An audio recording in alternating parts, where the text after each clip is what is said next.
Carried. Okay. I'd like to call the meeting to order. Roll call. Gary Mertig. Here. John Weiner. He's excused. Marty Vitek. He's also excused.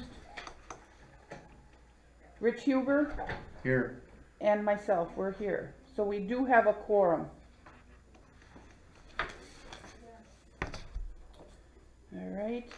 Next thing we do is we'd like to have an approval for the minutes that were presented. Make a motion to approve the minute. So Gary's made the motion I'll second it. and Rich is seconding the motion. All those in favor? Aye. Aye. Request for public comments or invited guests? Anybody here? No one's here.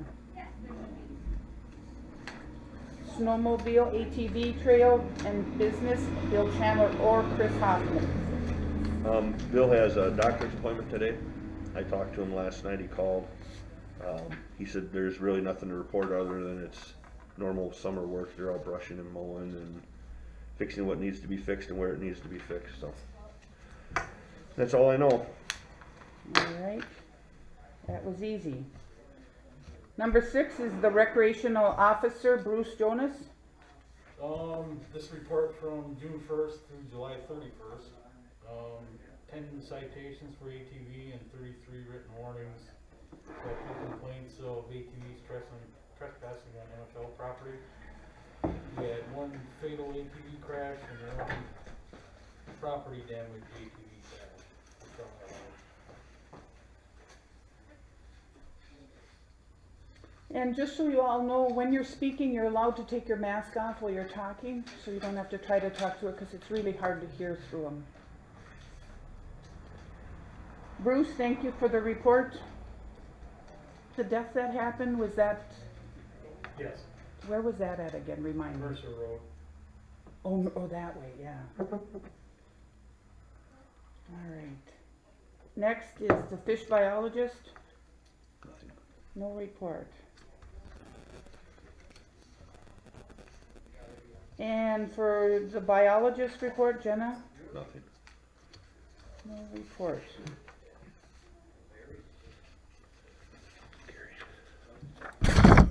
Number 9 is the DNR Forester report, Joe Rennick. No, so the committee is aware that, Sarah left. She's no longer with the state. Oh. She went back to work for the state of Oregon. Really? So Joe is just filling in as the liaison at this point. State is trying to fill her position through lateral transfer, and after that, I don't think they can open it to the public yet because of budget reasons, so. She was good too. She was very Knew good. her stuff. Okay. Any questions? Rich, no?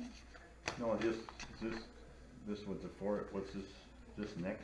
Yep. That's timber sales. Okay. So next we'll go to Chris Hoffman for the Forester's report. Alright, so the first item I gave you is the summary of 3 timber sales that we just sold.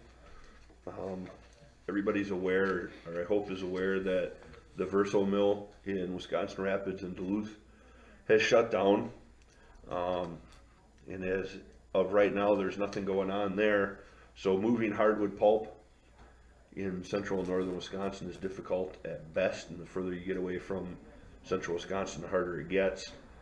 So in an attempt to try to help the local loggers out, we put out 3 aspen sales.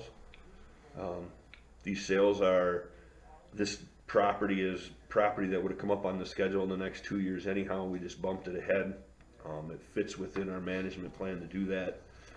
So I'm asking for committee approval to sell these 3 sales. All the bids were, good bids. They were legitimate bids. And it sounds like at least one of these sales will be started here in the near future. Because the loggers are struggling to find work, to find wood that they can cut that they can sell, so. I would They ask can the sell committee. wood pretty easy then, is aspen? Aspen, right now, they can get rid of. Okay.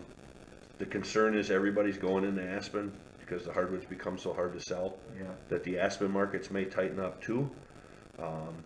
But housing starts are actually pretty good right now based on everything that's going on. So right now the aspen market seems pretty stable. But obviously that can change in 2 weeks. drop of a Yeah, hat too. oh yeah, So yeah, wood markets go up and down. Well, how long do they have to complete this, or is it 2 years. 2 years? Our standard contract is 2 years. Okay. So this doesn't hurt our future sales if when we have some, right? When you're- No. Okay, This volume, I mean, we would have probably sold this volume next spring. oh, okay, You know, we just That bumped quick? it up the schedule, oh, one opening basically. Trying to beat the rush. okay, And while I'm trying to help the local loggers to give them something to do is the best we could do at this time. We don't have a huge volume of aspen to be able to sell, so. okay. Well, I'd like to make a motion that we accept these aspen sale bid. I'll second it. Okay, all those in favor? Aye. Aye. Thank you. The next item is a resolution for snowmobile trail maintenance. This is an annual, resolution that we need to pass in order to participate in the snowmobile grant program with the state. We typically would have brought this forward like in October, but not knowing whether or not we're gonna have a meeting, we figured we might as well get it signed and done today. As long as our meeting is going so fast, I'm just gonna read this so it gets into the minutes. Absolutely. So whereas Ashland County is interested in maintaining, acquiring, insuring, and developing land for public snowmobile trails, use, and major bridge rehabilitation, and whereas the public snowmobile trails and major bridge rehabilitation are eligible for funds under 23.926 state statutes, and therefore be it resolved that the Ashland County applied for funds under the state statutes 23.0926 stats for such eligible maintenance, acquisition, insurance, development costs, and major bridge rehabilitation, and therefore authorize the Ashland County Forestry, Ashland County Forester, Snowmobile Trail Coordinator, or anyone officially acting as the Ashland County Administrator, Snowmobile Trail Coordinator, and the Ashland County Forestry Department to act on behalf of the Ashland County to submit an application to the State of Wisconsin Department of Natural Resources for any financial aid that may be available, sign documents, and take action under direct and complete approval projects. Whereas the Forestry and Rec Committee approves this resolution and recommends to forward it to the full county board for their approval. And the date is August 5th. So I am signing it. You need a motion I'll make a motion to approve. Gary makes a motion to approve the resolution, I'll second it. and Rich seconds it. All those in favor? Aye. Aye. Aye. Motion passes. The next agenda item is the resolution approving county forest variable acre share loan payment. The state has a program where we can borrow up to 50 cents an acre, and then we repay that monies through timber revenue. This money would be as part of our annual budget, so that's why you see this at this time of year. That's the resolution. I'm sorry. And it's something we do every year, and then that grant money or that loan money goes right into our budget. We use it for roads and trail maintenance. What else do we use it for, Tom? Paint purchase. We have purchasing paint for American Timber. Normally about $4,000. I forget the other line items that it falls under, but it just goes right into the budget and we use it and then pay it back with timber sale revenue. So we're looking for a Motion? motion. Thank you, Gary. I'll make a motion to approve. Gary makes a motion to approve the county forest variable acreage share payment. I'll second it. John and Rich seconds it. All those in favor? Aye. Aye. And then following in that same vein, Tom and I are working on getting the budget work done. There's really not much to discuss about it. We're submitting the same budget we submitted last year with no increases at all. There was a request that came from finance and came from Clark, so we just gotta get the wage and information, the tax information, the stuff calculated, so we get that turned back in. Right now, timber revenue's at about $390,000. I've been keeping Clark informed of where we are revenue-wise. Obviously, that's gonna be a big deal going forward. And other than that, it's just business as usual in forestry, so that's really all I've got to report unless anybody has any questions. That 390,000, is that about average for, The goal for this year was 750,000 total, okay, and that's been our number for the last number of years. 750,000 seems to be that neighborhood that the forest can work within and the loggers can work within. So typically this time of year, we'd be a little bit ahead of where we are now. We'd probably be in that $450,000 to $500,000 range at this point. But with the Verso mill shut down, yeah, that's directly impacted that number. so that's gonna affect our budget then, with this money then? Correct. Okay, so, It's really gonna come into play for next year's budget. Clark seems to feel comfortable that he's got this year's shortfalls figured out between the increase in sales tax revenue okay, and some other cuts that he apparently has made. But next year, we probably won't be able to estimate that 750,000, it'll probably be less than that. Yeah. and if things keep on going, it'll be worse next year or whatever. It could be, Things will it open could up. potentially be, yeah. Yeah, see what they culvert. Hopefully, there's somebody that's going to wanna buy Verso. I mean, Okay, that's a big pulp mill in the middle part of the state, and they have access to a lot of pulp. yeah, So I'm assuming at some point somebody's gonna buy that, it just hasn't happened yet, but I'm hoping before the end of the year that somebody will come forward and be in the process of purchasing that. what's, you probably don't know either, but what's going on with the Park Falls mill, anything? Nothing. They have worked out an arrangement to buy chips from the Mackey brothers up at Iron River. Oh, They are taking delivery of chips now. They have to get a certain volume of chips in the yard before they can actually start paper production. But Oh. the last I heard, last week, they were hoping within the next 2 weeks to start running some I tests. saw something yesterday that brought back a lot of memories. The old locomotive was out and they were actually underneath working on it. That thing has been a relic for Forever. 50 years or more, but at least they were out running it. What we were told last week is the plans are within the next 2 weeks, so within the next week and a half. well, at least it's going. At least that Yeah. is, I think it helps. everything. I wonder how much it helps the wood industry. My personal concern is who owns the wood yard? Apparently that's not a concern. Well, I hope not, because anything Butch has his fingers on scares the hell out of me. From what we've been told, that's not a concern, that they can work around that. Good, But they've also got leverage on Butch yet that they haven't exercised, so good. we'll see when that card gets played where Because that ends if the up. mill gets going good, they're gonna wanna place a store all that stuff. Right, well, right now the plan is to chip everything off-site and haul chips on-site Okay. with the plan of moving 2 chippers into Park Falls. If not right in the wood yard, then they would go where the old roundhouse used to be, Okay, and they would So- load rail cars and bring rail cars down. that'd work. That's why they gotta get that locomotive going, cause the railroad itself will not will not move that train into that Glanville property. That's why I'm sure they're working on that. I'm sure, Well, which is because good. that's their workaround for Butch in the wood yard if he doesn't want to cooperate, Good.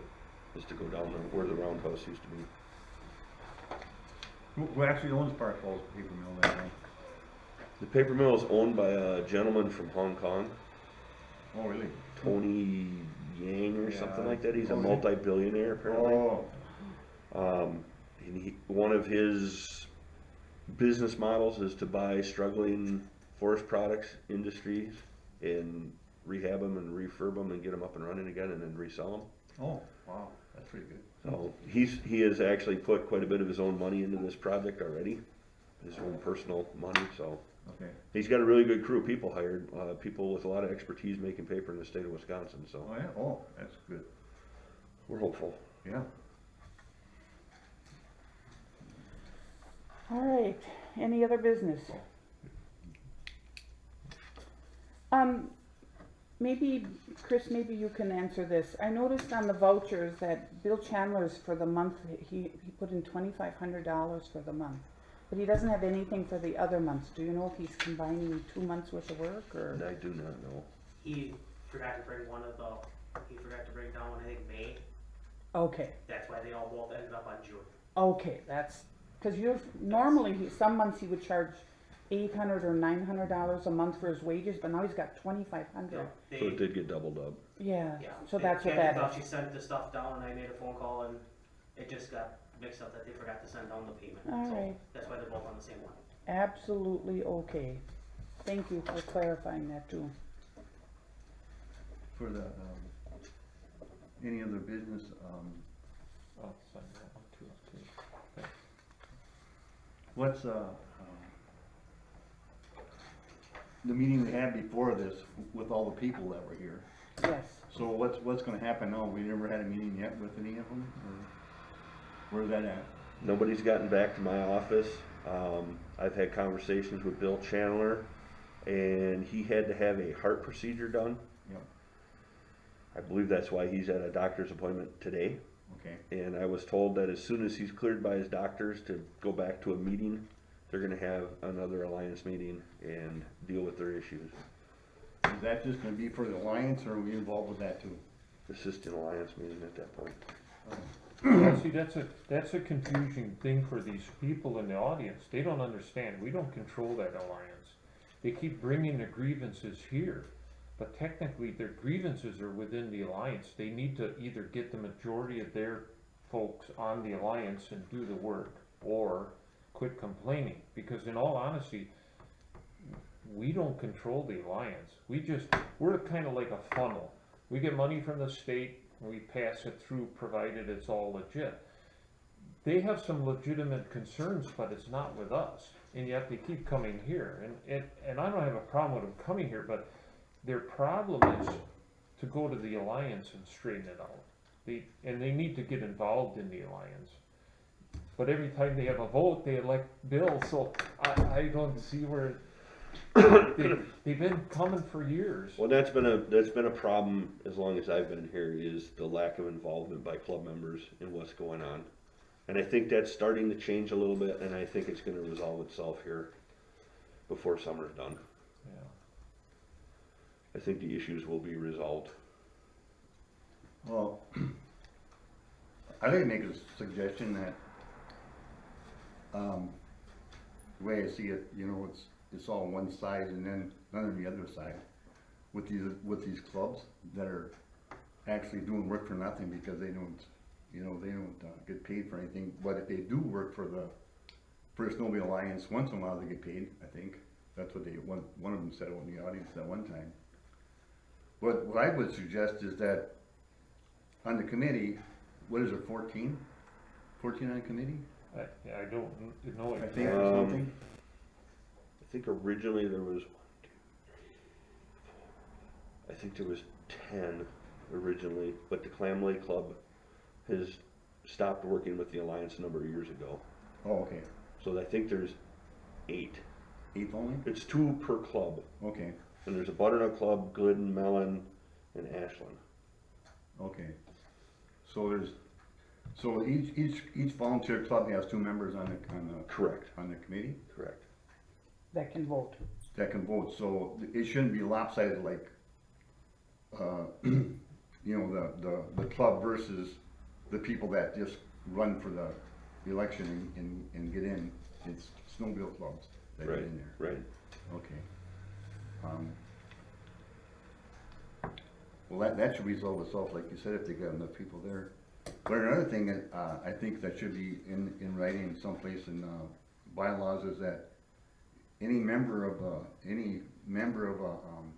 snowmobile club should be allowed to use the tools and equipment of the Ashland County Snowmobile Alliance. Provided that, I mean, some have to be trained, but I mean, as soon as they get trained, they should be able to use the equipment. From what I understand, they can't even use the equipment or anything, so. Right. That isn't good either, because they would do a lot of the work if they had the opportunity to use the equipment and the tools, so. I would think that should be brought up too, or put in writing someplace where they can use that, so that everything works better. As long as they've had sufficient training for the machine. Yeah, and that shouldn't take long either, they shouldn't be dragging their feet on training, it should happen right away. If somebody wants to go in a groomer and they're kinda like a little bit of a machine operator anyway, they should be able to get on there and within a week, there shouldn't be no problem with them grooming. I mean, you know, after they go through a little bit of grooming, testing or, you know, that they know what they're doing. Cause otherwise they're gonna keep on dragging their feet and then nobody will be able to use the equipment again, so. Cause some of those, when those people are talking, I can see where they're coming from, so, I mean, if the county owns this stuff and nobody can use it except for like one or two people, that isn't right either. I mean, it's the taxpayers' money and it'd be good for the snowmobile, especially for the tourism. If you had really good trails, you'd have more people up here, so. So that's just comments I wanted to make on that. So. Okay. One day I was out on the snowmobile trail that goes through our property, the length of the 40, and I flagged down a snowmobiler. and told them who we were. They were from Chicago and they were up here snowmobiling, and it brings so much tourism up here in the wintertime if we can get snow. And I thought, you know, if we can just, Well, I've been saying this for 5 years. Our problem is not the grooming as much as it is the snow. That we've had little to no snow, and the snow we get is like powdered sugar. You can't do a damn thing with that snow. right, And people go out and they complain bitterly about the trails, and I say, we don't make the snow. If we get some wet, packy stuff that we could put down and freeze down, a couple years ago we couldn't even freeze half the trails down. And then I hear it all the time in town, oh, the trails suck. I said, you're right, but we don't make the snow. it's out of our control. Yeah, I mean, if we got a couple feet of snow and it was good, heavy, wet stuff, we'd have a problem. But, I agree. I think it's the biggest tourist attraction we got next to four-wheeling, but the last couple of years, the snow is dumped. I mean, I just got one statement. I mean, I run the groomer down here. I run roughly 250 hours the last 2 winters. This past winter, I had between 18 and 22 groups stop me on the trail and say we had some of the best trails around here. These people come from all over the United States, and they said Ashland County had some of the best trails last winter. They were happier than hell. They had planned on just passing through to stay where they said they were staying here all week because the trails are so good. So I've been hearing a lot of positive reviews too. They're not all negative. yeah, good. My folks live in Ironwood, Michigan, and they said on the weekend, the town is blue with smoke from the snowmobiles in the city. They're that busy over there, it's crazy busy. Anyway, anything else on the snowmobile weather? Gary, can you predict the weather for the winter? I'm not predicting anyway. I'm going camping tomorrow, so we'll see what happens then. In a federal campground? I don't know, because the federal campgrounds are booked solid. Are they? This is the best summer we've ever had, and I don't know if I'm gonna get into Nemahagan or not, but I'm gonna try. Okay. Well, the other thing I would like to add to the minutes of the meeting is years ago, not that long ago, the landowners were given a stipend each year. It amounted to like $7 a year for allowing their land to go, the snowmobile trails to go through their land. Well, I didn't realize that we don't get that anymore, so I would like that to be put on a discussion for an agenda item, that they could put that back into order where the landowners would be paid a stipend or something for the allowing snowmobile trails through their property. See if it goes anywhere. Without the landowner's approval, we're gonna be in trouble. Yes. Did that make sense? Yeah, I don't know whose authority that was, if that's It was something the Alliance did. the Alliance. Yeah. They did, I don't know what they did before I got here, but they were sending, when I got here, they were sending out like a postcard. That was like a $10 discount at anybody who had advertised on the map, basically. So you could get $10 off it for gas or a restaurant or something. And then They would send, those businesses would send the cards to the forestry department, and we would take money from the alliance to reimburse those businesses then. So that was something that the alliance was doing at that time. And if for some reason it kind of fell by the wayside, I don't know why. If it's on the agenda and Bill or somebody's here, Right. Yeah, good. Thank you. Anything else, you guys? All right, so next thing, we need an approval or a motion to sign the vouchers, approve and sign the vouchers. I'll make a motion that we. So Rich is making the motion I'll and, second it. and Gary is seconding the motion. All those in favor? Aye. Aye. Motion passes. Let's set the date for the next meeting for September 2nd. Anybody have an issue with it? Could we have it at 9 o'clock instead of 8? It's committee's discretion. So what we do in the summertime, we do the 8 o'clock meeting, but then come fall time, then we move it back to 9 o'clock. Oh. It's just for the summer hours that they can start at 8, At this point, I wouldn't anticipate that we're actually gonna need a meeting in September, Oh, okay. all right? but I mean, it's nice to have it scheduled as a placeholder in case something does come up, but Okay. at this point, I don't anticipate having to have a meeting in September. There's nothing coming up that, We'll put it in. Yep. Gary, did you need a calendar? No, I just was looking at where, So let's put it in for September 2nd, and Tom, you'll let us know if it's not gonna fly. 8 AM or 9 AM? What time? Let's do the 8 AM yet. Okay. And then sometime around October is pretty nice yet. Maybe in November we can start the 9 o'clock. Yeah, that'd be good. That way, in the winter time when you're driving, it can get slippery. If, like this morning, I left at 6:15. It's usually the plows aren't even out yet. I hate driving here in the winter. You should have drove down 13. You went through Mellon. Oh boy. All right. So the next meeting, a tentative, is September 2nd at 8 o'clock. Anything else you want to discuss?